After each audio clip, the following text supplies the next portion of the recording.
السلام علیکم دوستانو، زما نوم دی میمون خان او تاسو ګورئ تعمیر الاسلام چینل. د حضرت محمد صلی الله علیه و آله وسلم په دور کې د قریش مکه یو څو خلک وو چې هغوی د یهودي عالم طرف ته لاړل او د هغه نه یې تپوس وکړو چې موږ د نبي اکرم صلی الله علیه وسلم نه داسې کوم یو تپوس وکړو چې موږ ته د هغه پیغمبري ظاهره شي. د دې په نتیجه کې د یهودیانو عالم وویل چې تاسو به د نبي علیه السلام نه 3 سوالونه کوئ، چې په هغې کې یو سوال دا دی چې اصحاب کهف څوک. لہذا نبی علیه السلام ته الله تعالی په قرآن پاک کې سورة کهف کې په واضح طور دا بیان کړي دي.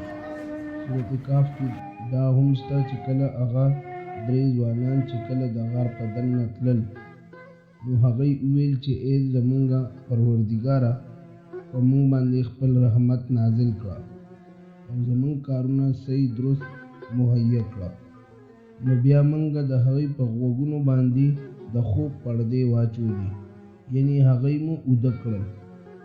دوستانو، دا اصحاب کهف چې دوی د خپل ایمان بچ کولو لپاره د خپل وخت ظالم بادشاه د شر د بچ کولو لپاره یې د غار نه غار کې پناه واغوسته او هغوی په همغه غار کې 309 کاله اوده پراته او راتلونکي خلکو له الله تعالی هغوی یو نشاني جوړه کړه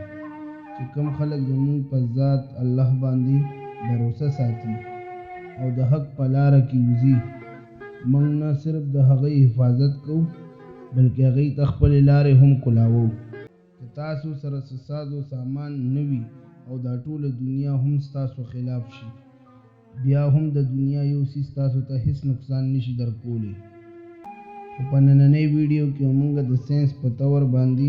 دا ګورو چې دوی دا 309 کاله ژوندي څنګه پاتې شو او الله تعالی د دنیاوي څیزونو کې داسې څه څیز دوی له وسیله جوړ کړو چې د دوی عمر زیاتېدو هم بند شو او د بدن ټول نظام یې چلیدو او دوی دومره په آرام شو چې څومره صدۍ د دوی دپاره په 100 منټو کې یا ګنټو په شان تېرې شوې. یو داسې ساینسي انکشاف چې هغې سره د نن نوی ماډرن ساینس هم حیران دی او دا د مستقبل په دننه په خلا کې نه ختمېدونکې بې پناه فاصلو تیرولو لپاره استعمالیږي، چې د هغې کانسپټ به تاسو د انګلیش فلمونو کې هم کتلی وي چې څنګه یو انسان په یو تابوت کې بند کړي او په یو اوږد خوب باندې اوده کوي چې په دې باندې به د ده عمر زیاتېده بند شي، چې د هغې نه لومبې ټولو نه غټ مثال د نن نه 2000 کاله مخکې اصحاب کهف دي. دوستانو، هایبرنیشن یو داسې نظام دی چې د هغې په وجه تقریبا 2000 قسمه ځناور او مختلف ځناور د موسم د سختو د بچ کولو لپاره او د خوراک د کمۍ په وجه د مرګ د یری نه بچ کولو لپاره دا هایبرنیشن استعمالوي. اصل کې دا د یو اوږد خوب عمل دی چې د دوی په سیلز کې موجوده جینز په دوی باندې د یری نه یو داسې اوږد خوب راولي چې هغه اوږد خوب ته هایبرنیشن ویلی شي. د مثال په طور باندې چیندخ د ژمي کې د یخنۍ د موسم د بچ کولو لپاره په خپل وجود کې کم دننه اوبه چې کوم دي 70% اوبه فریز کوي په خپل وجود کې دننه، ولې چې دا ځناور کولډ بلیډډ دی او د موسم په مطابق خپل وجود نشي ریګولیټ کولی او نه د یخنۍ په موسم کې د دوی دپاره څه شکار ملاویږي، چې د هغې د وجې دوی سره صرف 2 لارې وي، یا مرګ او یا خپل ځان فریز کول. ځکه خو د هایبرنیشن په ذریعه باندې د ګرمۍ راتلو سره چې کله دا واورې په ویلې کېدو شي، نو دا هم یو پیره بیا را جمدی شي او خپل وجود دنه په نارمل طریقو باندې راولي او خپل وجود دنه نارمل زندګۍ ته برابر کړي. هغه شي لکه څنګه چې د خوب نه مخکې وو، لکه څنګه چې شمشته، میلو، توتکرکی، اوسه او مارانو سره هم نور بېشماره ځناور، دغسې څه مرغۍ، څه کیلړي چې دی دا اچانک د سختۍ په وخت کې د مرګ نه د بچ کولو لپاره استعمالوي. د دې عمل په دوران باندې د دې د زړه دړکن 95% سلو شي او ساه غشتو د سکند په بدله کې په منټونو کې شي او د بدن ټمپریچر کم شي او په یخېدو شي. او دا ځناور په خپل وجود کې د خوراک د کمیدو دپاره خپل چاربي یوز کوي چې دې ته میټابولیزم ویلی شي. د هایبرنیشن نه مخکې دا ټول ځناور ښه برابر تیاری کوي او ښه خوراک ځان ته وخوري او دوی دومره غټ شي چې په خپل بدن کې فیټس یا چربي جمع کړي چې دا چربي بیا د هایبرنیشن په دوران دوی له طاقت ورکوي. په دې عمل باندې د یو څو میاشتې پس دوی چې کله د خوب نه راپاسي نو دوی ډېر سخت زیات اوږې شوي وي او د خوب د راپاسېدو نه پس لومبنی کار د دوی شکار کول وي چې د دې هایبرنیشن های ریکارډ توتکرکو سره دی، ځکه چې توتکرکي 340 ورځې دا هایبرنیشن استعمالولی شي. مطلب دا چې تقریبا پوره یو کال دی که څه هم ونه خوري دی خپل ځان جمدي ساتلی شي. خو اوس سوال دلته کې داري چې د دې ځناورو دا عمر ولې نه ډېرېږي او یا دا دومره سست ولې شي؟ د دې جواب حاصلولو لپاره اول موږ له په دې ځان پوهول غواړي چې موږ انسانان او د دنیا هر ځناور بوډا کېږي ولې؟ د دې د عمر څنګه زیاتېږي؟ په دې وجود کې کم یو داسې شی دی چې زمونږ د عمر تعین کوي. د نن میډیکل ساینس موږ ته دا وایي چې د هر انسان او د هر ځناور په سیلز کې دننه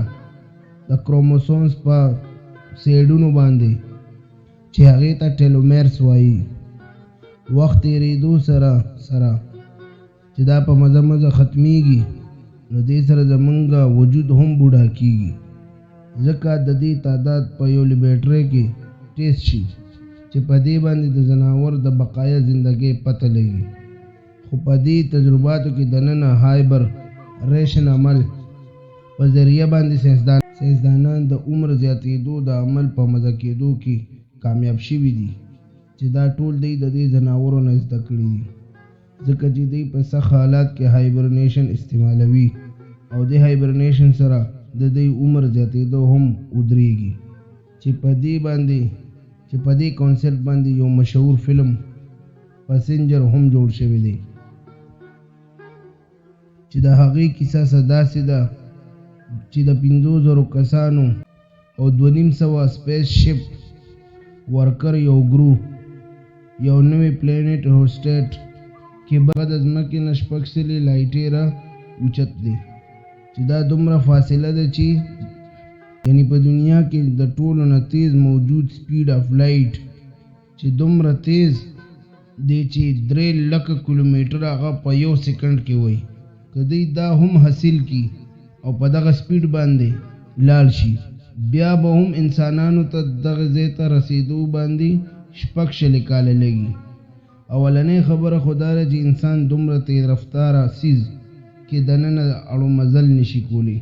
او دویمه دا خبره چې په نارمل زندګۍ کې انسان زیات نه زیات عمر او یا 80 کاله وي،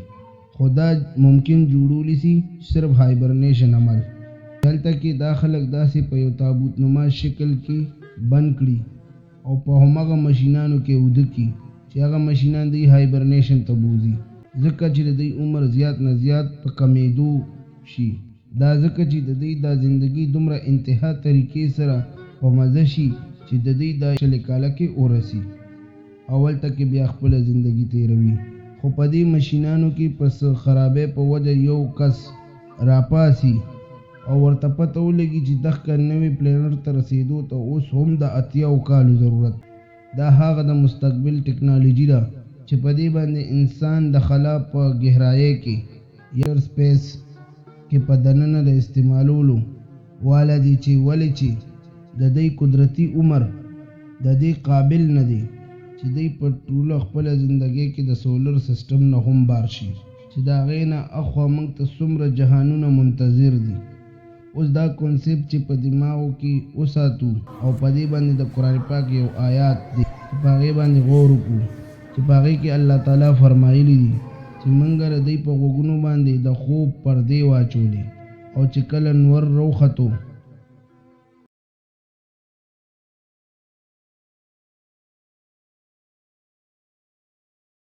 چې هغه د دوی د غر په دای طرف باندې بروچتېدو او په بای طرف باندې به غروب کېدو یعنی پریوتو او دوی د دې په میدان کې او دا د الله تعالی په نشانو کې دي او تاسو د دې خیال وکړئ چې دا خو سم ویښ دي الان کې غي ودو او دوی به منګه په یو سیټ په بل سیټ په خوب کې اړول راړول او د دې هغه سپي دواړه لاسونه په دورشل باندې ایښي وو. تاسو دوی لیدنو یریدلی به او تښتېدی به او په یره کې به شوي وي او دوی بیا موږ داسې راپاسول چې دوی په دننه خپلو کې د یو بل نه معلومات وکړي چې په هغې کې یو کس وویلی چې تاسو دلته څونه عمر تیر کړو. هغه ورته جواب کې وي چې یوه ورځ یا د دې نه هم کمه. بیا یې ورته وویل چې څومره وخت تاسو پاتې شوئ بس د دې ستاسو الله ته ښه مکمل پته ده. دوی په خپلو کې یو کس له پیسې ورکړې او ښار ته ولېږلو چې زمونږ دپاره ښکلی مزیدار خوراک راوړي او زمونږ حال هم چاته ونه وایي او د ساینس نظریات ته چې وګورو او په هغې باندې د پوهېدو کوشش وکړو نو ساینس هم دا وایي چې د هایبرنیشن په دننه د ځینو ځناورو یو څو داسې حصې وي چې هغه کار بند کړي او د دې ځناور په بار ټمپریچر چې هر څنګه وي غونډ کال ټمپریچر یو شانتي کانسټ کې وي یا مستقل وي. په قرآن کې موږ ته ویل چې د دوی په غوږونو باندې د خوب پردې راچول چې دا موږ ته دا ښایي چې د غوږونو په دننه حصہ چې هغه په یو غیر معمولي आवाज باندې هم اچانک یکدم دماغ ته سیګنل ورکوي او زموږ دماغ موږ د خوب نه راپاسوي. دا د دې خبرې ته اشاره ده چې دا د اصحاب کهف دپاره مکمل طریقې سره سپینډډ شوي یا ودرېدلي وو او د غار نه په بهر چې څه هم اوازونه راتلل هغه د دوی غوږونو ته بالکل دننه نه دي ورغلي ځکه چې د هایبرنیشن دا خوب ډسټرب نشي. نور هم قرآني آیاتونو کې د نور رڼا او د هغې غ ډایرکشن باندې هم ذکر شوی دی چې انسانانو ته د خوب را پاسېدو دپاره اواز نه علاوه د نور د روشنۍ هم ډیر غټ کردار ادا کوي ځکه خو که د نور د روشنی په غر باندې پریوتنو په غار کې به دننه ټمپریچر اتوماتیک زیاتولو چې هغه به د اصحاب کهف په بدن باندې پریوته او دوی به د خوب نه راپاسول. دویم د نور د تیز روشنی په بدن باندې پریوتو سره فری میډیکولز جوړیږي چې هغه هایبرنیشن ختمولو کې ډیر غټ کردار ورکوي او د انسان عمر په بڑاوېدو باندې شروع شي. خو په قرآن کې دا ویل چې د نور راختل او پریوتل د غار مخې ته بالکل نه دی راغلی. دا کیسه څه دلچسپ حالاتو ته وړي یعنی کې دلته کې د نور روشنی نه پریوتو په وجه باندې دا غار پوره کال به یخ پروتو او د دې غار ټمپریچر بالکل اوچت نشو ځکه چې دا د هایبرنیشن شرط دی. د دې نه علاوه ساینس دا هم مني که اوده شوی انسان ډیر وخت د یو طرف نه بل طرف ته ونړي نو په بدن کې وینه ودرېږي او د بلډ پریشر په وجه باندې بدن کې د غټو غټو زخمونو بیماری پیدا کېدی شي چې هغې ته پریشر هلسر ویلی شي. خو دوستانو تاسو دلته غور وکړئ چې قرآن پاک موږ ته وایي چې د اصحاب کهف کروټ چې د اصحاب کهف یو اړخ نه په بل اړخ اوړېدل به روانو چې دوی به په دې وجه د دې بیمارۍ نه هم بچ کېدل. د دې نه علاوه موږ ته ساینس دا وایي که د انسان سترګې ډېر وخت بندې وي نو د سترګو د دننه نرم حصې ته نقصان وررسېدی شي چې د هغې په وجه موږ ړندېدی هم شو. او که ډېر وخت کولو پاتې شي نو د سترګو کورنیا ته نقصان رسي. یعنی که سترګې که زیاتې کولو کې یا بند کې نو دا هم ورته ډېر غټ نقصان ورکوي. ځکه خو که د کوما مریضانانو یاداشت واپس راشي هم د هغې باوجود هم د سترګو بیمارۍ شکار جوړیږي. اوس ظاهره خبره ده چې دومره زیات وخت دپاره اوده کېدو کې سترګې پټې وي. ځکه قرآن پاک کې دا وایي که تاسو دوی ولیده نو تاسو ته به دوی داسې ښکاري چې دوی خو ویښ دي. مطلب دا چې دوی سترګې رپېدې حالانکې هغوی اوده او تاسو به د یارې نه تښتېدلی وئ. د هایبرنیشن په دوران یو ځناور د خپل طاقت غټه حصه استعمالوي او چې څنګه بار راځي نو د شکار په تلاش کې وي. دلته کې تاسو د سوره کهف په یو آیات باندې یو ځل بیا غور وکړئ چې الله پاک فرمایي چې کله هغوی راپاڅېدل کله د خوب نه راپاڅېدل نو خپلو کې ووایي چې د بازار نه د خوراک غم وکړئ. یعنی چې د جسم کې د انرژۍ د کمۍ په وجه ډېر زیات اوږېوالی محسوس کولو. څنګه چې دغه شان د ځناور د دې خوب نه راپاڅي او هغوی اوږېوالی محسوس کوي. چې له دې نه موږ ته دا اندازه لګي چې اصحاب کهف د نن نه 2000 کاله مخکې د هایبرنیشن هغه ټکنالوژي حاصله کړې وه چې کوم په فلم پسنجر کې د مستقبل لپاره کومه ټکنالوژي استعمالیږي. موږ ته په دې باندې ځان پوهول غواړي چې هر ځناور د دې لپاره مکمل تیاری کوي او ښه خوراک کوي چې څومره کیدی شي په خپل وجود کې طاقت زیاتوي. خو د اصحاب کهفو په باره کې خپل دوی دا تیاری څنګه کړې وه. دوی کوم داسې میوه یا جړی بوټي خوړلې وه چې د هغې په وجه د دوی بدن ته انرژي ورتله. د دې به الله ته ښه مکمل پته وي ځکه چې د دې خبرې موږ سره هیڅ قسمه ډیټیل نه میلاویږي. خو د قرآن مجید دې آیاتونو ته چې غور کوي نو ناسا او د هغې په شان نورې داسې ادارې په دې باندې کار کوي خو تر اوسه پورې دا ټکنالوژي په مکمل طریقې سره حاصله نه کړې شوه چې په دې کې صرف او صرف د الله تعالی خپل یو حکمت دی. کنینې په دنیا کې به د ټولو نه مالداره خلک شاید چې نه مړه کېده او خپل ځانونه به فریز کول او په هایبرنیشن کې به تلل اوده کېده به او هغوی به په زرګونو کاله ژوندي پاتې کېدل. بېشکه چې د الله تعالی په هر حکم کې حکمت شته او هغه ته د هر څه مکمل پته ده. دا ادارې خلا ته دننه راتلو دپاره څومره مریضان یې خلا ته دننه ولېږل چې په دې باندې موږ پته ولګوو غور پې وکړو او وګورو چې دا اخر څه وجه وه چې اصحاب کهف دونه وخت اوده وو. ځکه چې د اصحاب کهفو دا واقعه په انجیل او په بایبل کتابونو کې هم موجوده ده. وضاحت سره نه ده څومره چې په قرآن پاک کې ده. د انسانانو په خلا کې د مستقبل دپاره سفر کول او یو ډېر اوږد زندگی حاصلول غواړي. خو ساینسدانانو ته د دې خبرې پته ده چې دا عمل ممکن دی خو د ممکن کېدو دپاره په دې کې داسې پیچد کېدی دي چې هغه په دې کې ډېر غټ رکاوټ دی چې په دې باندې پته نه لګي نور به هم څومره وخت لګي. چې کله تاسو د الله تعالی په ذات باندې باور کوئ نو بیا سازو سامان ته مه ګورئ. صرف خپل ایمان مضبوط کړئ او کوشش کوئ او نور هر څه باقي په هغه الله باندې پرېږدئ چې د هغه په کنټرول کې د دنیا او د آخرت نظام دی چې د هغه دپاره هیڅ کول هم ناممکنه نه دي. الله تعالی دې موږ لره پوهېدو او د عمل کولو توفیق راکړي. آمین یا رب العالمین. او زما امید دی چې نننۍ ویډیو په وجه به تاسو ته ډېر څه معلومات میلو شوي وي او دا ویډیو به ستاسو ډېره خوښه شوې هم وي. که دا ویډیو ستاسو خوښه شوې وي نو او تاسو ته څه نوی سبق میلو شوي وي نو دا ویډیو لایک کړئ، چینل سبسکرایب کړئ. اوس به زه تاسو سره ملاویږم په یو نوې انټرسټ ویډیو کې. د هغې پورې د خپل ځان ډېر خیال ساتئ. د الله حافظ.